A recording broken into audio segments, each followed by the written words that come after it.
Amakuru mu Kirundi kuri Radio Nderagakura.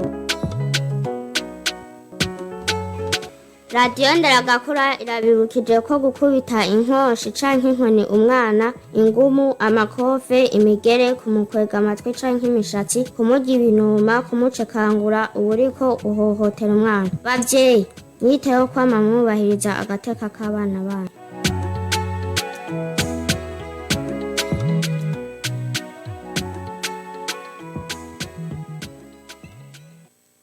Nadia Nshimirimana ari mu buhinga bw'ivyuma Juvenal Barengangira ndabashikize ano makuru nkaba ndabaramukije nongera ndabipfuriza n'umugoroba mwiza.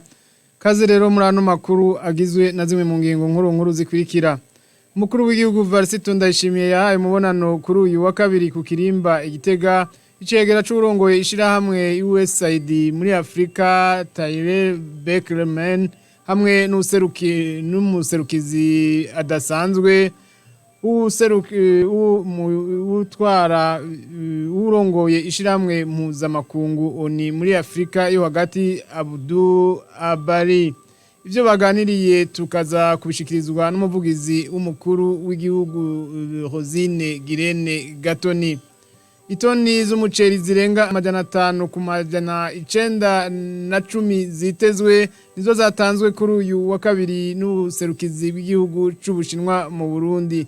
Umushikiranganje mu byo ajejwe harimwo ugufatana mu nda Imerde Sabushimike akavuga ko iyo mfashanyo izohabwa imiryango isanzwe ifise amikoro make hamwe n'abahuye nibiza n'isibe. Abarundi ngo ntibari bakwiye gutegwa ubwoba n'akahise k'igihugu cabo kuko ariko gafasha mu gutegura kazoza. Urongoye umugwi Severe yabishikirije kuri uyu wa kabiri uwo mugwa mukuru wa politike Igitega mu kiganiro uwo mugwi watunganije ku ndongozi zitandukanye hamwe n'abenegihugu bo muri iyo ntara kugira ngo bababwiye ivyo bamaze kurangura kuva mu mwaka wa 2018 gushika mu mwaka wa 2022. Izo nizo ngingo nkuru zigize ano makuru batumira amate mu kanya tubagire ku muriri ana yandi kaze.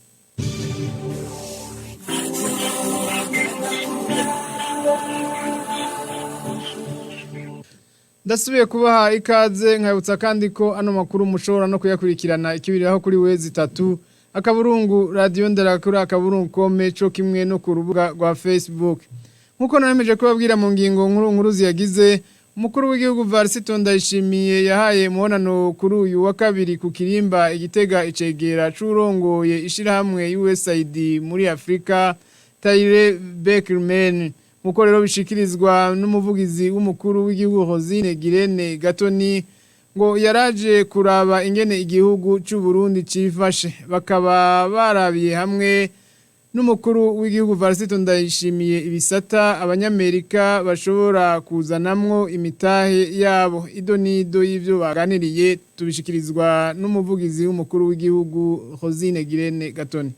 Nyicubahiro umukuru w'igihugu c'u Burundi ahejeje guha umubonano icegera c'urongoye ishirahamwe ry'abanyamerika rijejwe iterambere USAID ikurikirana umugabane wa Afrika aho uwo mushikana yitwa Tyrell Beckerman yaraje kuraba ko igihugu c'u Burundi cifashe na cane ibisata bohamagariramwo abanyamitahe. Mu vyo baganiriye bagarutse cane ku migenderanire myiza isanzwe ihari hagati y'iryo shirahamwe eka n'ubuserukizi bw'igihugu ca Amerika hano mu Burundi be na leta y'u Burundi aho basanzwe bafasha mu bisata bitandukanye haba igisata c'amagara y'abantu haba igisata c'amasoko ntanganguvu canke mu bisata vy'indero. Barashima ko vyifasha imigenderanire hagati ya Amerika be n'u Burundi.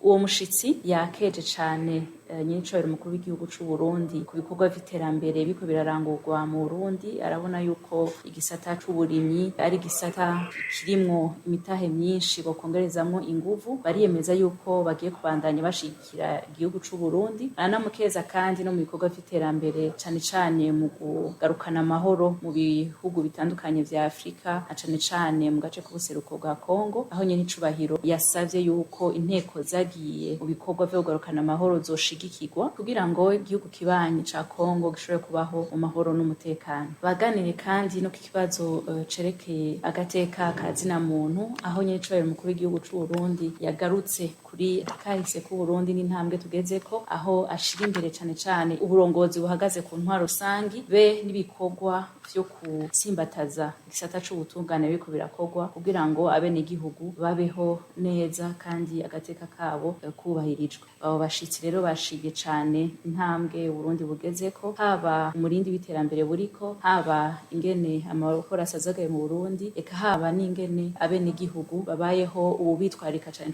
ibikorwa vy'iterambere. Baganiriye kandi no ku kibazo cerekeye agateka kazina muntu, aho vyabonetse cane bigaragara ko Uburundi bugeze ku ntambwe ishimishije, kuko nyine icubahiro ashira imbere uburongozi buhagaze ku ntwaro rusangi, bikagaragara yuko abene igihugu barishira bakizana, bikaba bigaragara yuko ari intambwe igaragaza yuko agateka kabo kubahirijwe. Inyuma yaho umukuru w'igihugu Ndayishimiye akaba yakiriye umuserukizi adasanzwe urongoye ishiramwe mpuzamakungu ONU muri Afrika yo hagati Abdou Abari. Akaba yarazaniye umukuru w'igihugu c'u Burundi amakete amugena muri ayo mabanga. Akaba yaboneyeho gukeza umukuru w'igihugu Ndayishimiye kutwigoro abandanya gukora kugira ngo ateze imbere igihugu n'ubunyene idonido y'ivyo baganiriye. Tubishikirizwa naho Zine Girene Gatoni avugira umukuru w'igihugu. Inyuma yaho nyine icubahiro umukuru w'igihugu c'u Burundi yakiriye kandi Abdou Abari, umuserukizi adasanzwe uburongoye ishirahamwe mpuzamakungu ONU muri Afrika yo hagati, aho yarajaje kwereka n'icubahiro umukuru w'igihugu c'u Burundi amakete amugena muri aya mabanga, aho yagenwe mu kwezi kw'icenda mu mwaka uheze. Rero yaje kandi amukeza amushingira intahe ku bikorwa vyiza biriko birakorwa hano mu Burundi birongowe na nyicubahiro umukuru w'igihugu c'u Burundi, haba gutsimbataza amahoro, haba gushigikira cane ugwaruka, haba guteza imbere igisata c'uburimyi n'ubworozi, eka n'ibindi vyinshi bigaragara yuko Afrika muri rusange kandi isi ihanze amaso Burundi, kuko Burundi uri akarorero mu migambi myiza guteza imbere ivyo bisata. Yamukeje rero ku izina ry'urongoye ishamwe mpuzamakungu, aranamutera intege, aramubwira yuko iryo shirahamwe rizobandanya rimushikira mu bikorwa vy'iterambere, eka aranamukeza cane ku migambi mikuru nk'iyo gushiraho ibanki y'ugwaruka, ibanki y'abakenyezi, amakoperative, yuko bazobandanya bamushigikira. Aremera kandi yuko bagiye no gutunganya igikorwa kinini c'ugwaruka mu gisata co kwinonora imitsi bene inkino kizobera aha mu Burundi. Yamubwiye kandi aramushikiriza n'ubutumwa bw'urongoye ishamwe mpuzamakungu ONU yuko mu minsi iri imbere agiye kugendera igihugu c'u Burundi. N'icubahiro umukuru w'igihugu c'u Burundi yamukeje muri ayo mabanga, aranamwifuriza kuroranirwa mu mwanya wose azoba arongoye amabanga, kandi yizera yuko imigenderanire izobandanya ikomera. Tugume muri politike, hari umugambi wo kubaka ihinguriro ry'umwavu w'ikizungu ku mutumba Jenda muri komine ya Bugenda naho ni mu ntara ya Gitega. Ico kikaba kiri mu vyizwe vyongera biremezwa n'inama shikiranganje yakoranye mu ndwi turangije.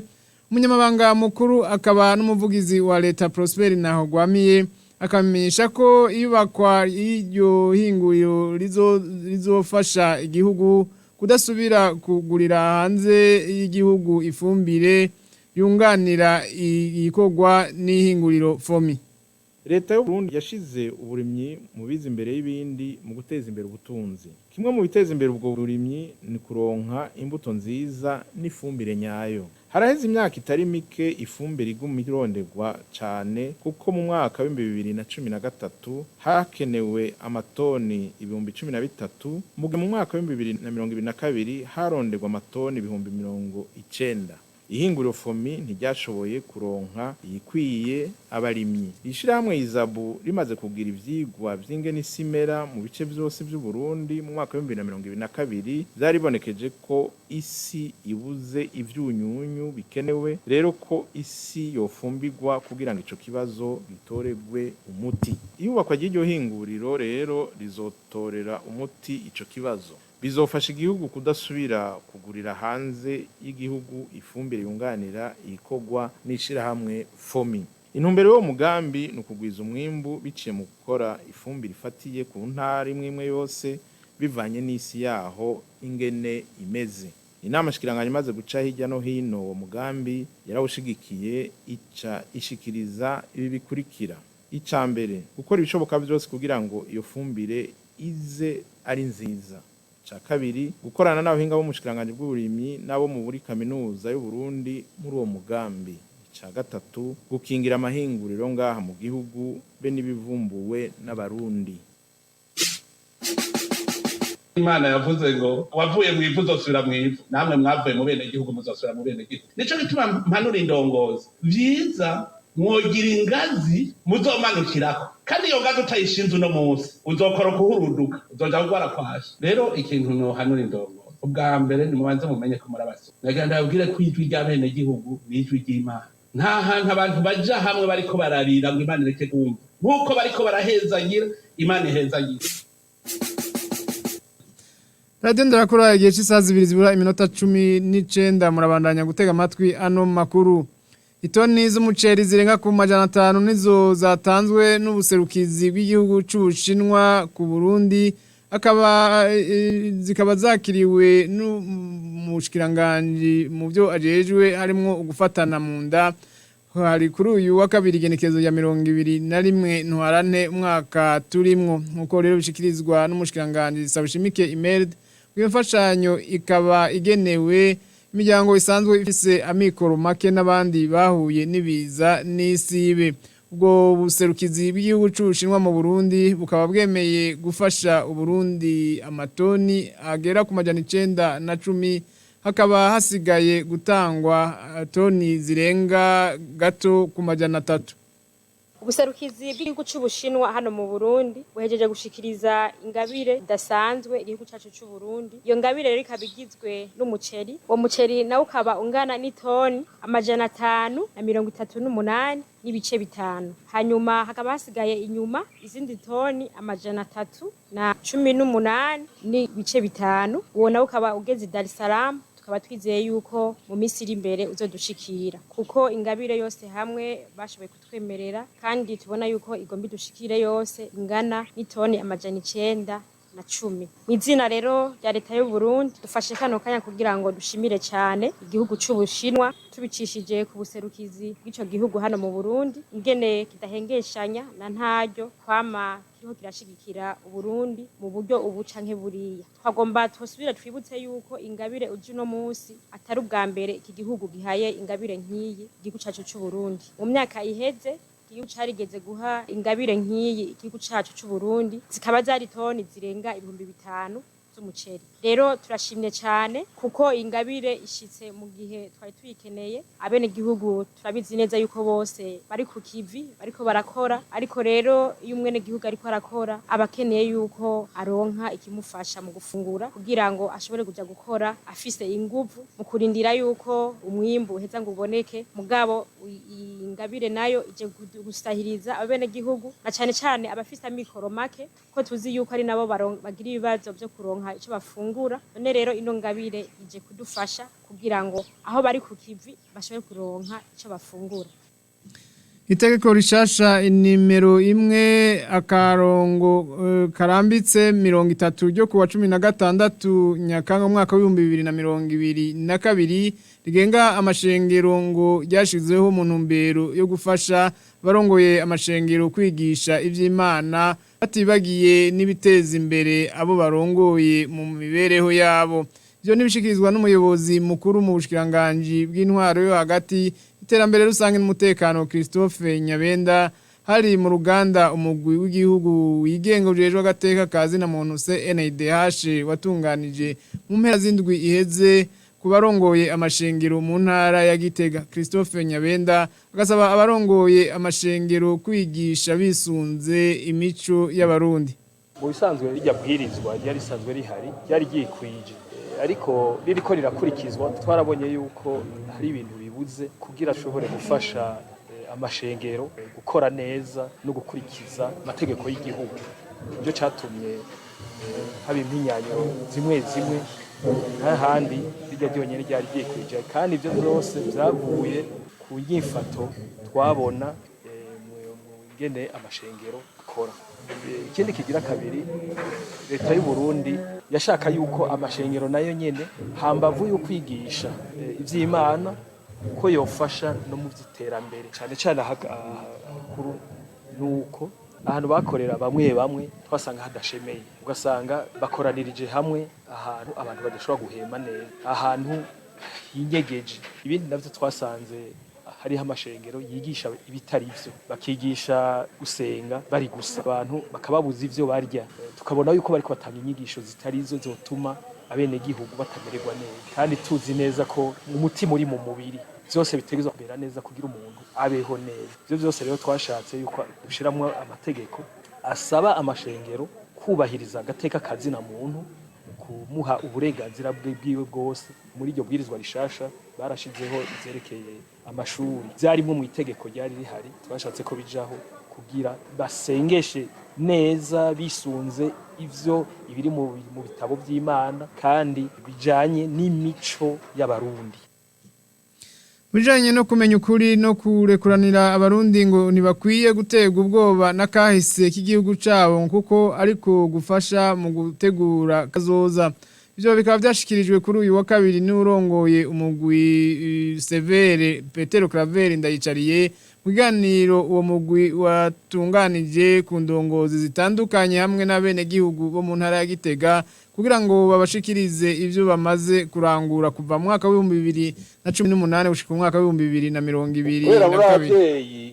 Mufise abana n'abuzukuru mwifuza ko bobaho gusumba uko abavyeyi bacu basogokuru babayeho, naho mwokwibagira mwebwe mufise amabanga atandukanye mu gihugu. Ntimuzosubire gutinya ukuri ku vyazingamitse Uburundi, muzotinye ububeshi, muzotinye kubindyarya, kuko ububeshi n'indyarya byarishe igihugu. Ugasanga umucamanza, umukozi wa leta, umwigisha, ivyazi kuri kahise ntaco bipfana n'ivyabaye, kubera ivyabaye vyanyegejwe, kubera n'uwabibonye atubahuka kubivuga no kubibwira umwana wiwe ntiyavyubahuka. Umuvyeyi yibarutse umwana wiwe umupfakazi, umwana wiwe amubaje ati papa, ati mama, papa yapfuye gute? Papa ari hehe? Papa yagiye gute? Abavyeyi b'Abarundikazi benshi mu gihugu bishura ngo papa wawe yatwawe n'umuvo, ahandi ngo yahitanywe na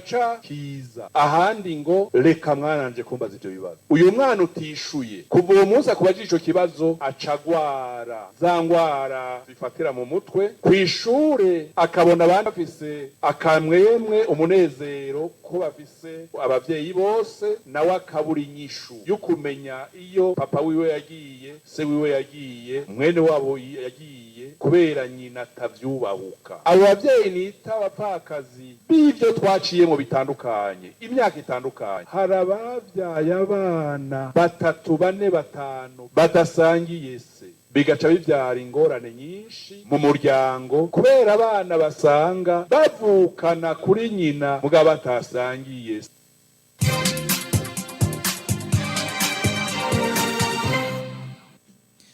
Radio Ndakura murabandanya gutega amatwi ano makuru. Leta ngo irakwiye gushiraho ibigega vy'intega bizoza kugira ngo ihangane n'iduga ry'ibiciro vy'ibiribwa. Ivyo bisigurwa na Gabriel Rusiri arongoye ishirahamwe rigwanya ibiturire Orukome mu biganiro n'abamesha makuru kuri uyu wa kabiri. Akaba ari nyuma y'inama ya bose isanzwe iryo shirahamwe ryagize aho n'ikibazo c'iduga ry'ibiciro kiri mu vyizwe. Agasaba kandi leta gukura mu rudandaza abatware bamwe basigaye ari abadandaza kuko ngo barimwo mu batuma ibiciro biduga.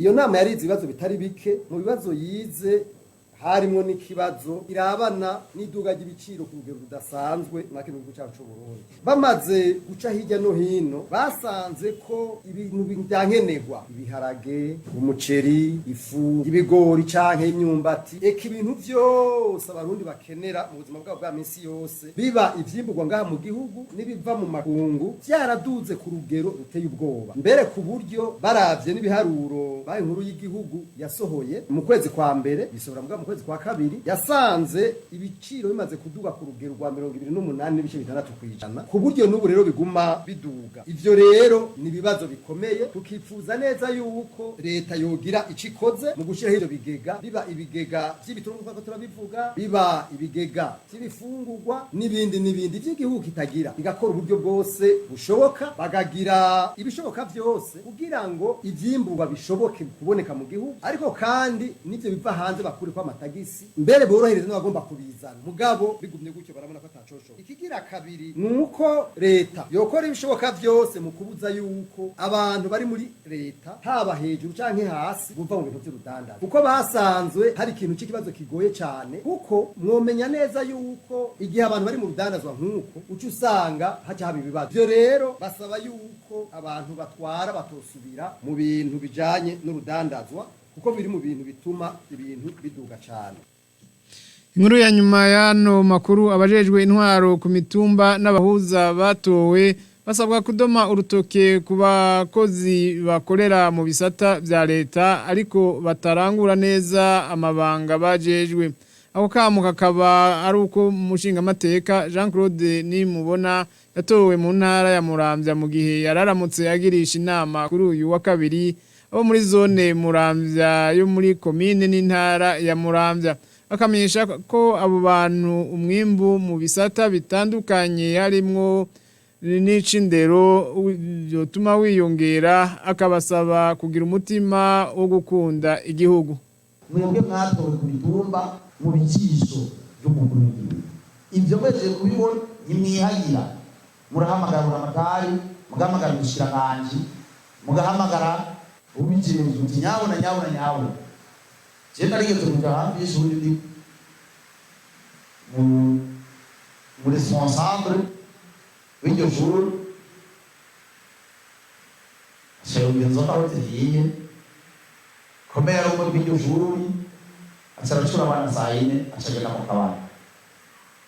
Je ndahashize n'umuzi n'ibinga kuduhitire yagucura. Par contre abikora umukuru w'umutumba hari, akabikora namwe y'ubwe muhari, babana bataje saa yine ntibajije umwana uti mbega bibi yacatumye aza saa yine, kuko ajya amafaranga barimo bahembwa aba bose meje kudondagura niya makuru yanyu nicyagituruka umushora bakabaca itagisi. Nabyo twabigisha abana bacu abahamanutse ya gusa tubireho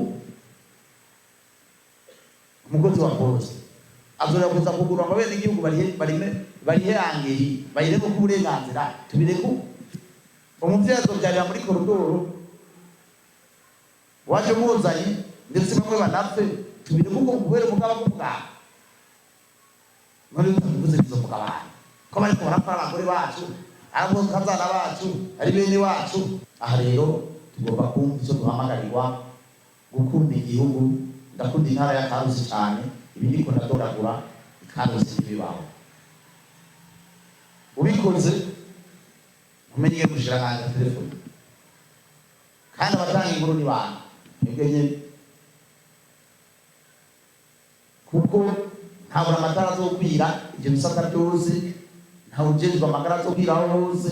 Mwebwe ni muwe gucisho ugutwi n'iki kugira ngo twubake igihugu cyacu kandi gifatiye ku ntumbero ya nyacyo mukuru w'igihugu cyacu. Hakaba na rero nshuti bakunzi duciye dusozera kwa no makuru igihe cy'isaha 2 zibura iminota 6, tukaba tubakenguruke muri mwese mwafashe umwanya mukayatega abiri. Reka nkengurukire na Nadia Nshimiyimana afaje mu binga bw'ivyuma kugira ngo ano majwi abashikire atankomanzi. Juvenal Barenga ameje kuyabashikiriza nkaba ndabike abantu ndabifuriza kubandanya mugira ijoro ryiza, mubandanya ariko munezerezwa n'ibiganiro vya radio Nderakakura.